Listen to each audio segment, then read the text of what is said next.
Good morning, everybody. A quorum being present, the Subcommittee on National Security and Foreign Affairs, entitled Transnational Drug Enterprises, Part 2, the United States Government Perspectives on the Threats to Global Stability and U.S. National Security, will come to order. I ask unanimous consent that only the Chairman and Ranking Member of the Subcommittee be allowed to make opening statements, and without objection so ordered. And I understand that Representative Judy Chu is joining us today on the Subcommittee. Would like to welcome her participation. As such, I ask unanimous consent that Ms. Chu be allowed to participate in the hearing in accordance with committee rules. She will be allowed to question the witnesses after all official members of the subcommittee have had their turn. Without objection, so ordered. I ask unanimous consent that the hearing record be kept open for 5 business days so that all members of the subcommittee be allowed to submit a written statement for the record. Without objection, so ordered. And I ask unanimous consent that written testimony from Mr. James Beaver from the United States Agency for International Development be submitted for the record, and without objection, that as well is so ordered. With that all aside, again, good morning, and thank all of you witnesses for joining us here today. We're continuing our oversight on national security and the threats from illicit global drug enterprises. In October, we held our first hearing with a panel of non-government experts who focus on disrupting and dismantling drug operations in Southwest Asia, Latin America, and West Africa. We heard then about the mounting evidence that the drug trade is closely tied to international criminal and terrorist organizations and poses a national security threat to the United States. Today, we welcome witnesses from the Drug Enforcement Agency, the Department of Defense, the State Department, and the Treasury Department to respond to the recommendations that emerged from our October hearing. We're pleased to have with us today the White House Director of National Drug Control Policy, thank you, and the UN Office on Drugs and Crimes estimates that the global proceeds from illicit drugs range from $100 billion to more than $1 trillion per year. It's quite a range. The amount of money garnered by the drug trade puts enormous power in the hands of criminal actors who have every incentive to disrupt law enforcement, displace legitimate enterprise, and destabilize governments. The President's drug control budget requests for fiscal year 2011, that's now before Congress, it asks for $15.5 billion, of which $6 billion is slated for international support and interdiction. This includes funding for efforts to halt drug flows from abroad into the United States. One question we should address today is whether this overall amount is adequate. A second question is whether the amount targeted to international drug cartels in interdiction is sufficient to mitigate the national security threats emanating from the expanding global drug trade and associated criminal syndicates. Our last hearing highlighted a number of policy and strategy issues. In Afghanistan, the ever-changing and increasingly complex relations between the drug trade, the insurgency, and terrorism continue to challenge us. Our main counter-narcotics initiatives over the past 9 years, eradication, interdiction, justice reform, and the promotion of alternative livelihoods, continue to evolve. These programs are supposed to be interwoven with our counterinsurgency efforts, but a recent Inspector General report questions whether those efforts are actually integrated. The witnesses at our October hearing cautioned that no single counter-narcotics approach will work successfully since traffickers are quick to adapt. They also emphasize that regional, cultural, and economic differences across the country must be taken into account for any effort to succeed. The extreme violence we've seen in recent years along the Mexican border has exposed the tragic consequences of the drug trade, as well as the acute threat these enterprises pose to our own nation and to our neighbors. The United States has long-standing counter-narcotics efforts in Latin America, including the multi-year, multi-billion-dollar Plan Colombia, and the ongoing Merida initiative in Mexico and Central America. While eradication has been an entrenched aspect of U.S. drug control policy in Latin America for many years, in part because it's been seen as cutting off drugs at their source, some witnesses told us that the forced crop eradication in the absence of real alternative livelihood programs was a doomed drug control policy. West Africa is fast becoming a preeminent international drug hub, and the threats from the region are still not fully understood. New transit routes where drugs travel from Latin America to West Africa and then to Europe represent lucrative opportunities for criminal enterprises. These organizations threaten stability in an area of the world that is already prone to violence and corruption, and where we are seeing the rise of terrorist organizations such as Al-Qaeda and the Islamic Maghreb.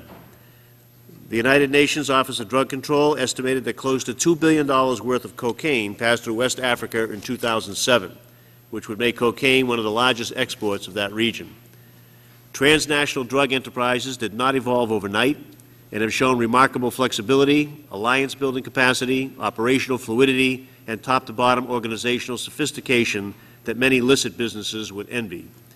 The United States, working closely with our partners, must break the back of transnational drug enterprises and sever the drug terror nexus, where the monetary proceeds from drug trafficking help fund terrorist organizations such as the FARC in Colombia, the Taliban in Afghanistan, and al-Qaeda in the Islamic Maghreb. While it's not the focus of our hearing today, I want to note the importance of addressing the demand for drugs that comes from within our own borders. Until we are more successful at reducing demand and taking the profits out of drug trafficking, we will continue to face significant challenges in our international counter-narcotics efforts. With these sobering thoughts in mind, I look forward to hearing from today's witnesses, who have been charged by the American people with the challenging task of dismantling international drug enterprises, stopping the flow of money to terrorist and criminal organizations, and protecting our national security. Mr. Flake, I welcome you to give your opening remarks. Thank you, Mr. Chairman. Thank you for calling this hearing. I appreciate the witnesses coming forward. We've heard from private sector, nonprofit witnesses before, as mentioned, and it's good to hear now from every level of government, both those who are targeting the financial networks like we do at Treasury and those who are looking at other efforts. I'll be interested to see how targeting the heroin trade now will impact what we're doing with the surge in Afghanistan and how those two items intersect, but also to see how your assessment of what our international partners are doing, if this has been a good year and a good trend, or if we need some more help there. But anyway, thank you all for coming. I look forward to the hearing. Thank you. The subcommittee will now receive testimony from the panel that's before us today. I'll give a brief introduction of each of you, and then we'll start going from left to right on the testimony. Mr. Gil Kurlowski is the White House Director of National Drug Control Policy, a position he has held since May of 2009. In that capacity, he coordinates federal drug control programs and oversees implementation of the President's National Drug Control Strategy. Prior to this position, he served for 9 years as Chief of Police in Seattle. Mr. Kurlowski holds a BA and an MA from the University of South Florida. Ambassador David Johnson is the Assistant Secretary of the State Department's Bureau of International Narcotics and Law Enforcement Affairs. In that role, he coordinates with the President and Secretary of State the development of policies to combat crime and international narcotics. A career Foreign Service officer, Ambassador Johnson has also previously served as the Deputy Chief of Mission for the United States Embassy in London and as the Afghan Coordinator for the United States. He holds a BA from Emory University. Mr. Anthony Placido is an Assistant Administrator and Chief of Intelligence for the Drug Enforcement Administration. In that capacity, he serves as DEA's Senior Officer for the United States Intelligence Community and manages the agency's Intelligence Division and the Organized Crime Drug Enforcement Fusion Center. Mr. Placido has served with the DEA since 1982 in a number of foreign and domestic posts. He holds a BS from Northeastern University and an MPA from Golden Gate University. Mr. Adam Zubin serves as the Director of the Treasury Department's Office of Foreign Assets Control. In that capacity, he's responsible for overseeing the United States government's economic sanction programs which target international narcotics traffickers. He has held this position since 2006 and has also previously served as a senior advisor to the Undersecretary of the Treasury for Terrorism and Financial Intelligence. A former Fulbright scholar, Mr. Zubin holds a BA from Harvard College and a JD from Harvard Law School. Good to see so many Massachusetts-educated people on. Mr. William Wexler is the Deputy Assistant Secretary of Defense for Counter-Narcotics and Global Threats. In that capacity, he oversees the Department of Defense's counter-narcotics and threat finance policies and operations. He has previously served on the staff of the National Security Council as Director for Transnational Threats and as Director for Global Issues and Multilateral Affairs. Mr. Wexler holds a BA from Cornell University and an MPA from Columbia University. I want to thank all of you for making time on your schedules to join us here today and share your substantial expertise. It's the policy of this subcommittee to swear you in before you testify today or have you affirm your obligation to tell the truth, so I ask you to please raise your right hands and stand. Do you solemnly swear to affirm the truth and tell the whole truth and nothing but the truth? Thank you. The record will please reflect that all the witnesses answered in the affirmative. I think you all know that your complete written remarks by agreement are already going to be put on the hearing record, and I know that they were substantial. We appreciate them, and they will be read. But I ask that you try to summarize those remarks in about 5 minutes, if you would. The lights reflect green while you're on the go time. When there's a minute to go, it'll turn to amber. And when your 5 minutes is up, it'll turn to red. If the floor opens up, you drop down, and that's it. The ambassador says, fine with me, I get to get out of here. Not so lucky. We'll try to be as flexible as we can, but we do have 5 witnesses. We appreciate you trying to adhere as best you can to those time guidelines. Mr. Kurlikowski, we're pleased to hear from you.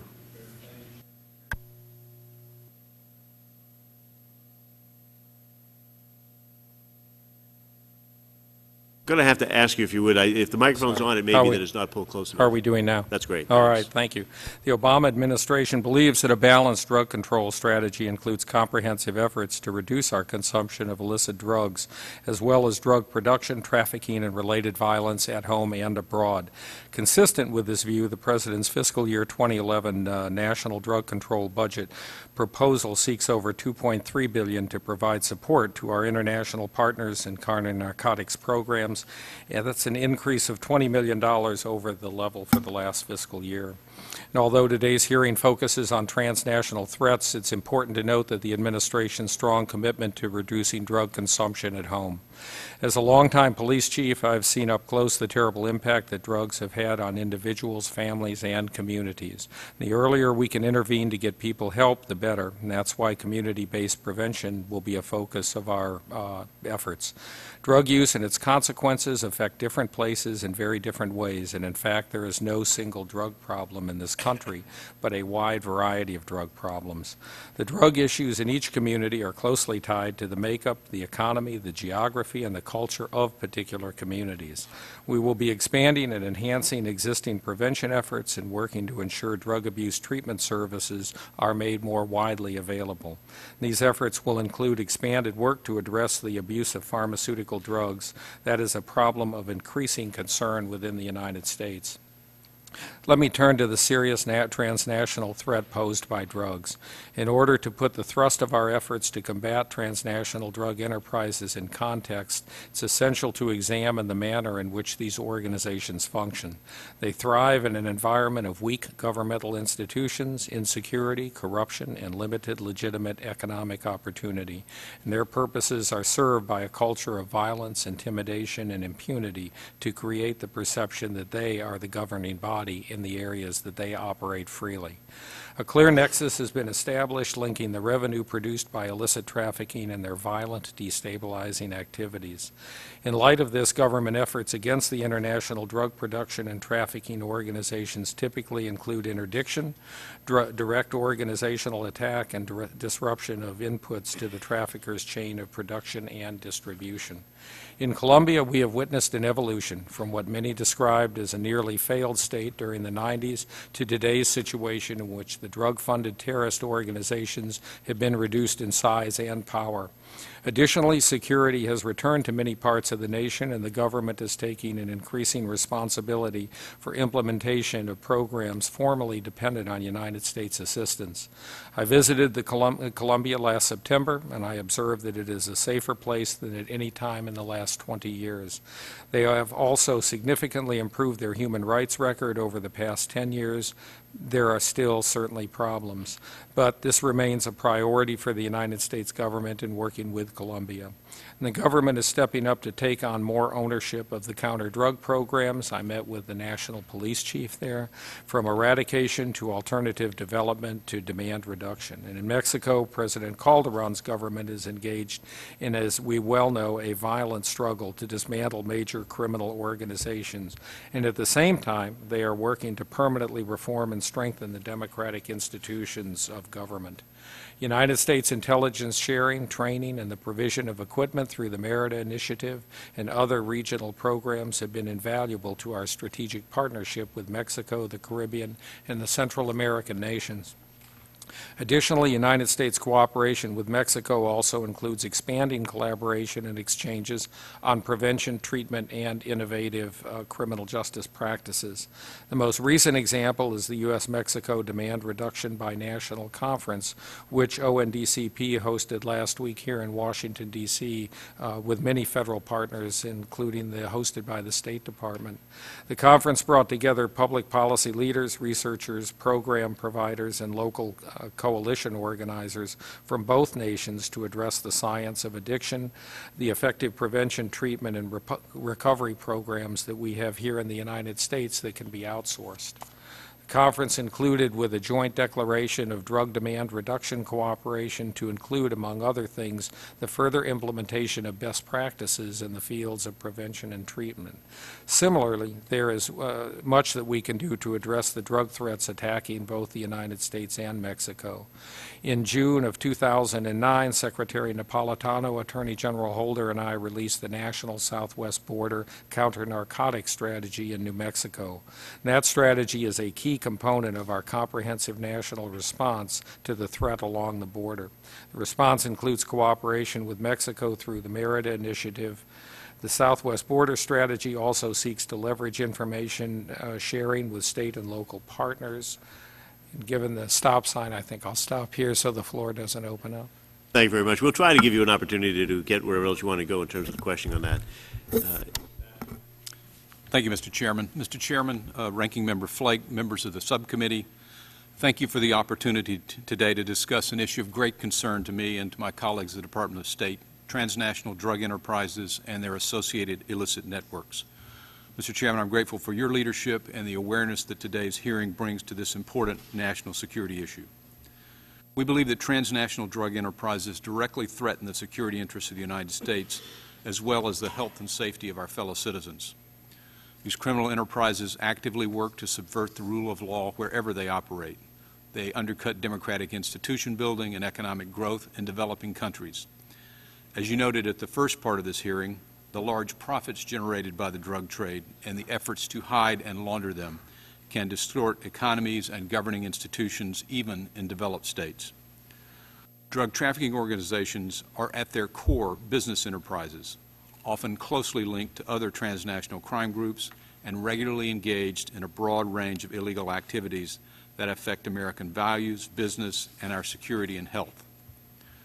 The Department shares this subcommittee's deep concern over links between international drug trafficking and terrorism. As the international community has clamped down on terrorism and pressured governments from financially supporting terrorist organizations, some groups have resorted to drug trafficking as a source of revenue. Much of the work my colleagues and I do at the State Department involves foreign assistance and cooperation programs to isolate, minimize, and neutralize transnational drug enterprises. Using bilateral, regional, and global initiatives and assistance programs, we seek to build the law enforcement capacity of foreign governments so they can confront these threats before they reach or impact on U.S. soil. We help them strike directly at these organizations by disrupting their operations, arresting and imprisoning their leaders, and seizing their assets. This can include destroying drug crops on the ground before they can enter the processing chain, particularly in areas where farmers have viable alternatives, as Mr. Mansfield pointed out in Part 1 of this hearing. And in other cases, with our partners at the United States Agency for International Development, we provide substantial programs to help wean growers away from drug farming through alternative livelihood and economic development. Mr. Chairman, countering the power of transnational drug and crime enterprises requires a global effort. It requires enormous strategic, political, operational, and financial coordination and commitment, and most importantly, it requires building and further developing good and capable governance capacity in the regions where transnational drug enterprises operate. Thank you for your invitation this morning. I look forward to addressing any questions you have, in particular any questions you might have about the programs and initiatives that my Bureau operates around the world. Thank you. Thank you, Ambassador. Mr. Placido. Thank you, Mr. Chairman, Ranking Member Flake, distinguished members of the subcommittee. On behalf of the men and women of the Drug Enforcement Administration, I'd like to thank you for your continued support, and I'll cut directly to the chase. Drug trafficking and abuse exacts a significant toll on the American public. More than 31,000 Americans, or approximately 10 times the number of people killed on 9/11, die each year as a direct result of drug abuse. Approximately 7 million people who are addicted to controlled substances squander their productive potential.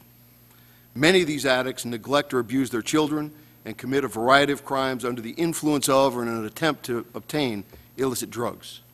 Tens of millions more suffer from this erstwhile victimless crime as law-abiding citizens are forced to share the roads with drug drivers, to clean up toxic waste from clandestine laboratories, rehabilitate addicts, incarcerate criminals, and put together the pieces of shattered lives.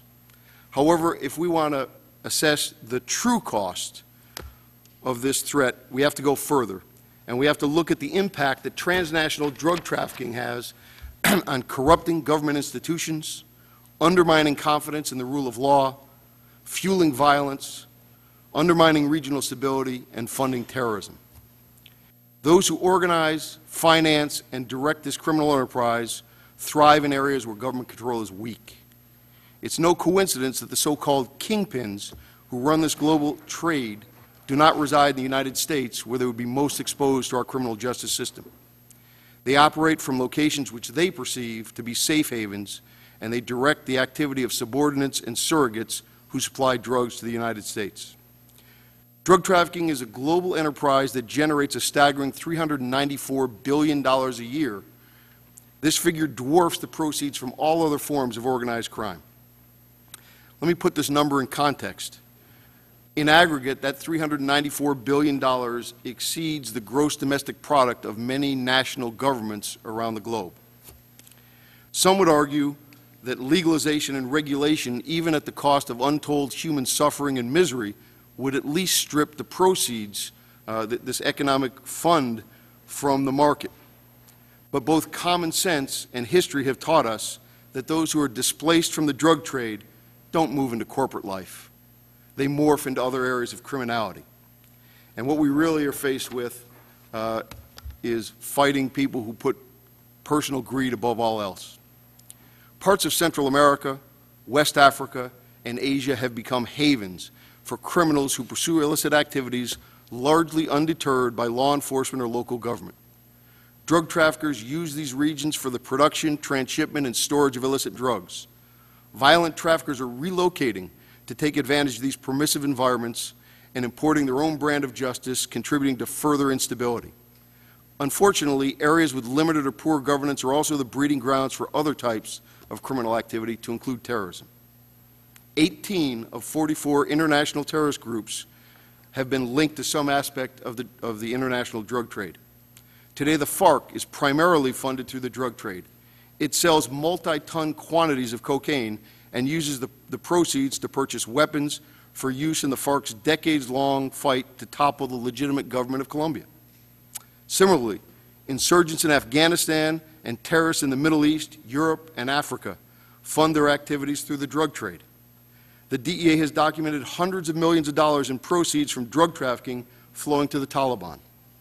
In Africa, international terrorist organizations such as Al-Qaeda and the Islamic Maghreb rely on criminal specialists closely linked to the drug trade for money laundering, document forgery, transportation, security, weapons, corruption, and other criminal activities.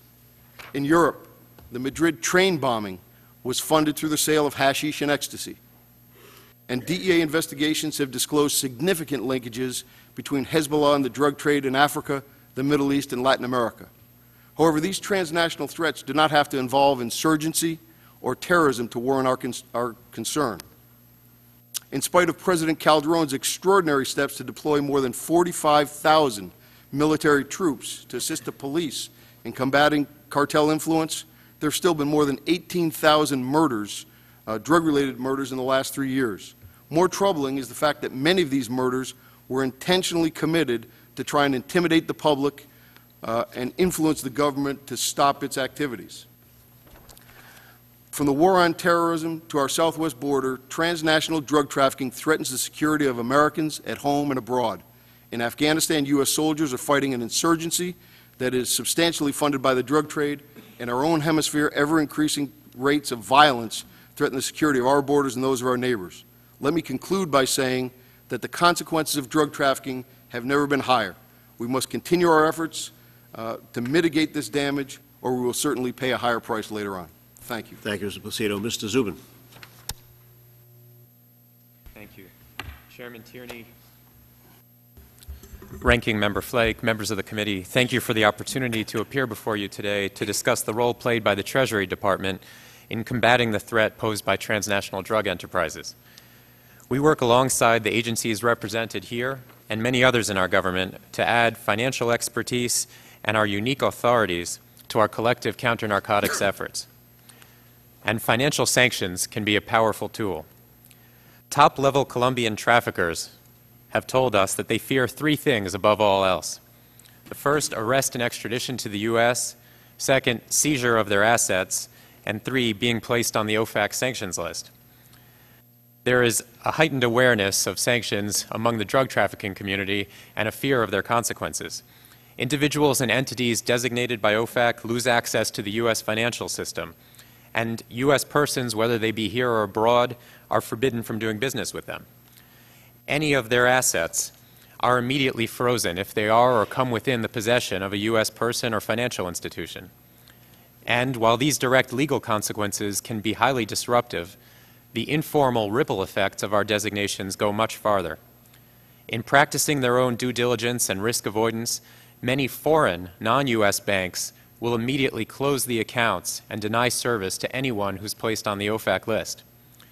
Foreign companies that have no legal obligation to comply with U.S. sanctions will likewise often refuse to do business with designated parties, thereby further isolating them from legitimate commercial markets. This type of reaction is now common in Colombia, and we're beginning to see the same type of isolating impact play out in Mexico. Treasury has been targeting international drug enterprises for 15 years. In 1995, President Clinton signed Executive Order 12978, which targets Colombian drug traffickers and organizations. In 1999, Congress globalized the concept, enacting the Foreign Narcotics Kingpin Designation Act, or the Kingpin Act, which has allowed us to act against the networks of cartels worldwide. Since 1999, the President has identified 82 Tier 1 kingpins, and OFAC has designated over 500 individuals and companies that make up their support and financial networks. Just yesterday, we designated two of Colombia's most wanted drug lords, Daniel Barrera, known as El Loco Barrera, and Pedro Oliviero Guerrero Castilla, a.k.a. Cuchillo. These drug lords operate primarily in eastern Colombia and are closely allied with the FARC, whose criminal and destabilizing activities were highlighted by Mr. Placido. In a good example of OFAC's network approach, at the same time yesterday, we also named and targeted the assets of 29 individuals and 47 companies in these drug lords' distribution, money laundering, and money concealment networks. Cooperation with host governments is vital to our work. These are transnational threats, and they warrant a transnational approach. A good example are our collective actions against the Amezcua Contreras organization. In October of 2008, we designated a company named Collins Pharmaceuticals and its associated officials. The company had manufactured pseudoephedrine and diverted it to drug trafficking organizations for the production of methamphetamine. As a result of this action, nearly $3 million was immediately blocked in U.S. bank accounts. But following our action, Mexico's Attorney General's office blocked bank accounts in Mexico belonging to the same individuals and entities that we had listed. In September 2009, we followed up again on the action and designated additional individuals and front companies who had been working to circumvent the earlier sanctions. Of course, we have also intensified our efforts greatly against narcotics traffickers in Afghanistan and Pakistan to support the efforts alluded to earlier by others on this panel. Treasury is actively supporting those efforts to disrupt and dismantle the narcotics networks in those countries using the same approaches that have yielded results elsewhere. In sum, economic sanctions can be a highly effective tool which, when used in concert with U.S. and foreign law enforcement authorities, can advance U.S. efforts to combat these dangerous transnational drug efforts. Thank you for your invitation and for your interest in this important matter. Thank you, Mr. Zubin. Mr. Wexler. Thank you very much.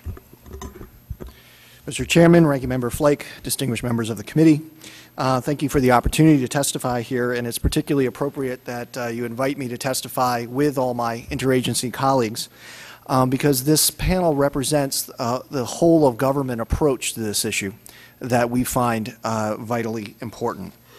We've all seen the disruptive effect of illegal trafficking. Unfortunately, looking back over time, most governments around the world, including ours, have historically compartmentalized these threats into categories that fit our bureaucratic organizations.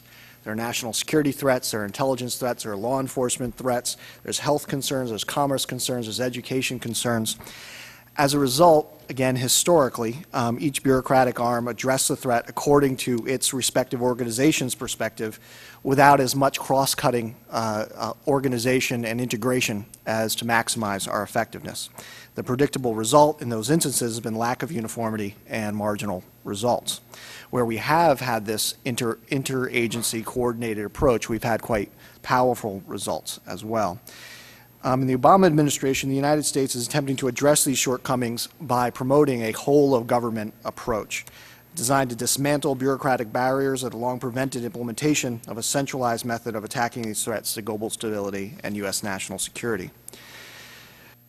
As my colleagues have described, in some parts of the world, broken communities become breeding grounds for criminal activities of all kinds, including all types of illicit trafficking, drugs, weapons, people, cash. Lawless environments make inviting sanctuaries for religious zealots, political ideologues, insurgents, and terrorists, all sharing a common proclivity for violence and destruction. Such groups seek to evade or neutralize the forces of order. Their common needs allow them to cohabit in an environment where the government is weak and the populace can be controlled by bribes, intimidation, violence, and corruption. All types of organizations expand power bases and corrupt and control more communities. They become more formidable. Eventually, criminal and extremist organizations may be able to carve out safe havens in part of the world, and at times they become direct threats to U.S. national security in which the Department of Defense has to become involved directly. A coordinated interagency response is critical to defeating the threats posed by these transnational drug enterprises. My office's principal role is to provide counter-narcotic support to domestic law enforcement agencies and foreign security forces conducting counter-narcotics missions. The Department has also concluded from experience, quite often painful experience, that the kinds of enemies that we are fighting on the battlefield today and the kinds of enemies that we expect to fight in the battlefield in the years to come are going to be financed, supported, and organized in part by the transnational illicit networks and especially drug networks. Therefore, we in the Department of Defense have to reach out to our interagency colleagues who have much more experience, expertise, and in particular authorities in dealing with these threats in order to integrate them into our military efforts to make our efforts as successful as possible.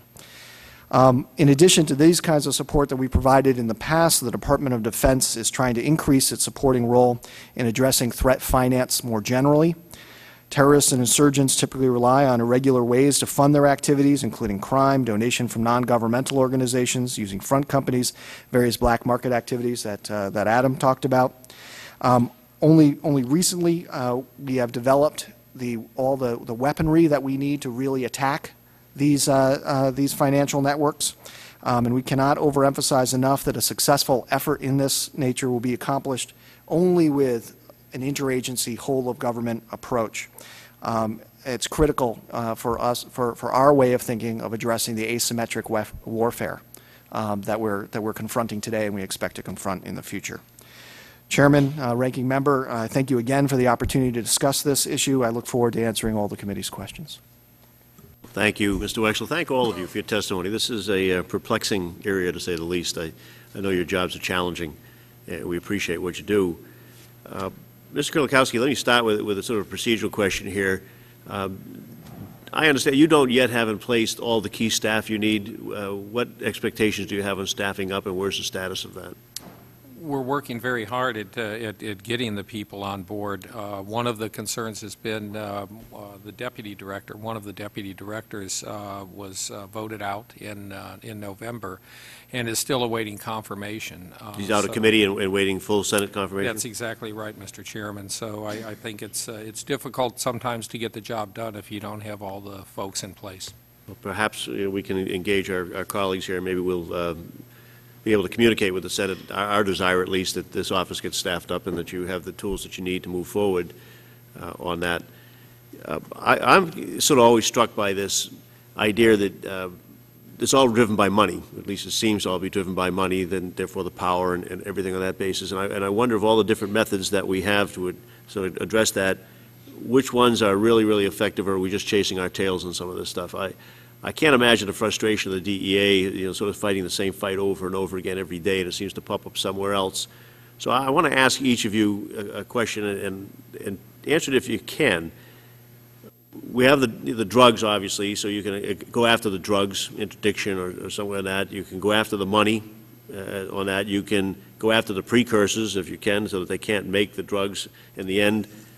Or you can sort of attack the one thing that we have some control over, I guess, in this country is the user, the end user, trying to diminish that. Of those, if I missed something, please tell me that, but of all those ideas, which do you think is the more effective? Just so I can get something from each of you. The money.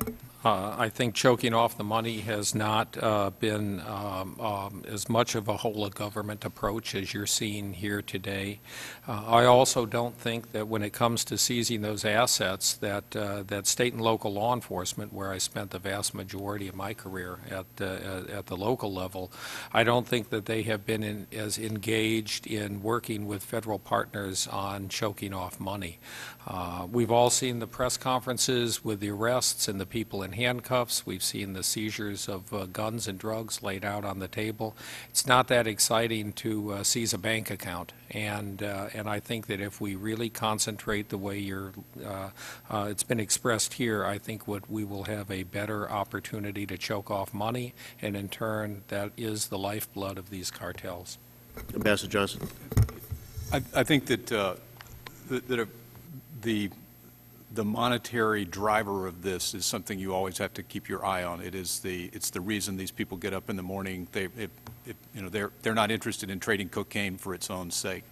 But I think it's important to peel back a little bit and figure out how you go about that. And from my point of view, and I guess this is because what I do for a living, but helping foreign governments build the institutions of governance is the long-run, durable answer to this problem. And that gets at the money as part of that. Getting at the money is a first level, is a rifle shot, and it has to be followed up and followed up and followed up. But helping build those institutions with our foreign partners gives people in the DEA and the Treasury and other places in our government partners to work with. And it goes back to the main problem here, and that is that ungoverned space will bite you. And whether it's ungoverned space in a remote part of the world or it's ungoverned space in a neighborhood in a close-by country, that's, I think, where the key to dealing with this problem. And it goes directly to that question of how do you make money on the street. Mr. Placido. Thank you, Mr. Chairman, for the question. I would just say that I've spent the better part of my 31 years in this profession wrestling with the question that you've asked, and I've come to the conclusion that there is no silver bullet. There's no one tool that will eliminate this problem, but rather many. What I will say is, as a matter of personal preference, and my organization, the Drug Enforcement Administration, has come to the conclusion that the notion that we've got a war on drugs suggests that we're fighting against the contraband itself, and that we don't believe that's true. We're really fighting against organizations, and it's an organizational attack strategy designed to go after the people and the greed of those who put personal profit above all else. And I believe you heard Mr. Zubin and others talk about the things that these traffickers fear most is really their own well-being. Certainly they're concerned about their money, and the profit is the reason that they get involved in the business.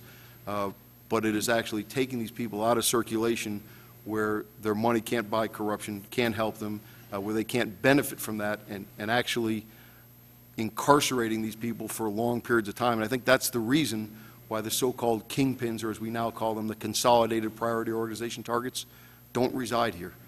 Within the confines of the United States, we do a pretty fine job of motivating people to stay out of our jurisdiction. That's not true around the world, and that's why we have to build these partnerships around the globe as they're looking for safe havens and refuge. Mr. Zubin, if we can quickly, I know over my time. It won't come as a surprise that for us the focus is money. No, I knew everybody's focus was. I think people have been pretty good about stepping outside of that if they thought something else was effective.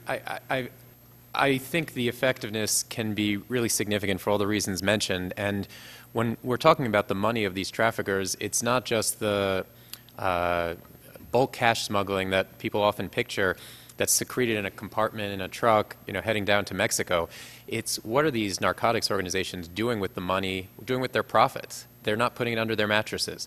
They're investing it in often appearing seemingly legitimate businesses.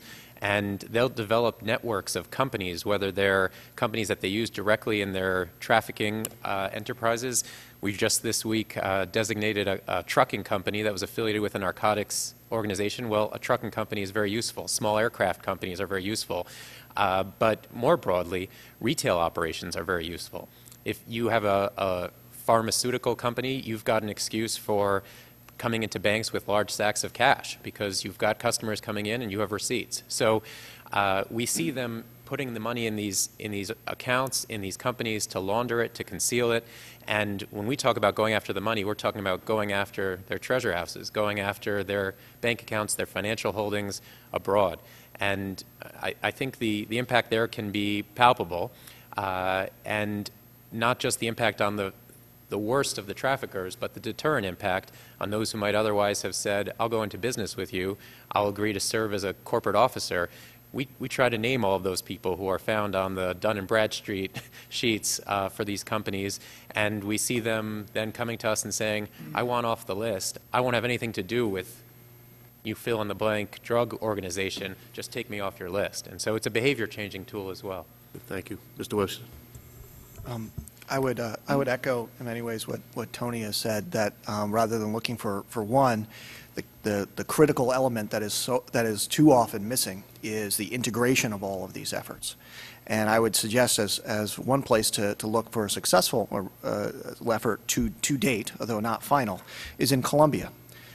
There, in the late 1990s, the Colombian people, when polled, 2/3 of them believed that the FARC, that it was very likely that the FARC was going to take Bogota and take over the whole country.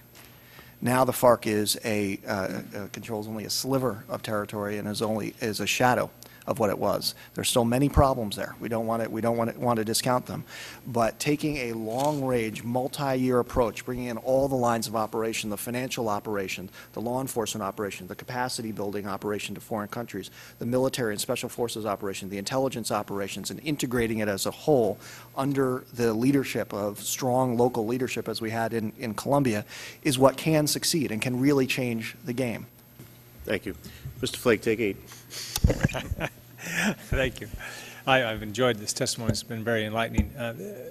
Mr. Zubin, you had mentioned that the importance of having agreement with the host countries where we're trying to target some of this illicit action. Can you talk a little about third countries, and particularly in Europe with the banking system? A lot of this money, as you said, isn't put in under mattresses. It moves throughout the system. How has the cooperation been with our European allies, for example, with regard to the movement of money from South America or Middle East or elsewhere through Europe? I would say it's been very good in our area, and I would certainly leave it to Ambassador Johnson and others to talk more broadly. But when it comes to isolating named kingpins and their networks, the Europeans are extremely supportive of our efforts, and the European banks are, even without the cooperation of their governments. Large, reputable banks in Europe do not want to be doing any business with somebody who ends up on the wrong side of a kingpin listing. And it's a very powerful reinforcing impact, because it means what is technically, perhaps legally, a unilateral sanction under the congressionally enacted Kingpin Act ends up spilling out in terms of its effects across the globe. Thank you. Now, Mr. Zubin's too much of a diplomat to say this, but I will. I think part of the issue, you mentioned that Mr. Kurlikowski mentioned that in the past maybe a weaker link has been the money side, and part of the issue we've had was the wide portfolio that OFAC, the Office of Foreign Assets Control, has had. Few people outside of government realize that OFAC administers the travel ban we have on Cuba. And in the past, I think far too much time and resources has had to be devoted, not their choice, it's Congress's edict, to issuing travel licenses for individuals to travel to Cuba and looking at that angle. And I think that has, in the past, has had the effect of diverting too much attention from the real matters that matter right now, and that is to intercept these money transfers. And but I've worked with Mr. Zubin before, and I know that they have the right priorities, and they're doing well and focusing more, partly because some of those restrictions on travel have been lifted, and it perhaps has made it easier and less of a drain on that office. But I want to commend you for how you're handling that, and also I want to appeal to my colleagues to change it and free up OFAC to do what it needs to do with more of the time and resources. And so, anyway, just for that. But let's talk about. Did you have a comment on that? I just wanted to say that European governments have been very careful in trying to work with us on this issue. They probably exercise more care than sometimes we would like to make sure that they don't get a bad precedent set which would tie their hands. But the issue that Adam raised about the banking institutions themselves, I think, has been probably the most important and the most effective, and that is the banking institutions, particularly those that hang up signs that you see, are extremely concerned about their own reputational risk, and bringing things to their attention about what those risks are and helping them with their compliance programs has been an extraordinarily effective tool that Treasury has worked very hard with the Europeans.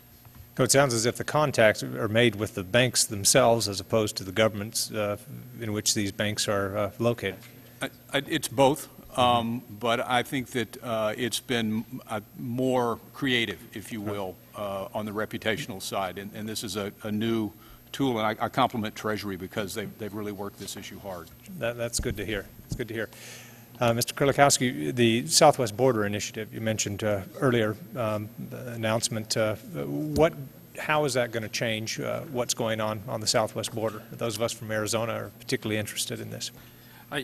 I have been to the Southwest border now 3 times, and over my career, my colleagues in the major cities all along those states have oftentimes in our meetings reflected upon the real problems that they have been facing. I think there are a couple important changes with the Southwest Border Initiative. One is that there has been a very active involvement of state and locals that I don't think had been brought into the fold as much before. There was concern in the past that, look, we're already pretty busy in these sheriff's departments with literally thousands of square miles, as you know, and not an awful lot of deputies. But they have really stepped up to the plate. They really understand that by partnering with the federal government, that's important. The second thing that I think is important is this new initiative and focus on guns going south and cash or the assets or proceeds going south. And so both the government of Mexico making those choices to inspect cars coming into the country, which had really not been done in the past, those things are important. So I see the continuing cooperation and work of everybody coming together having perhaps some significant effects in the course of this year. Thank you.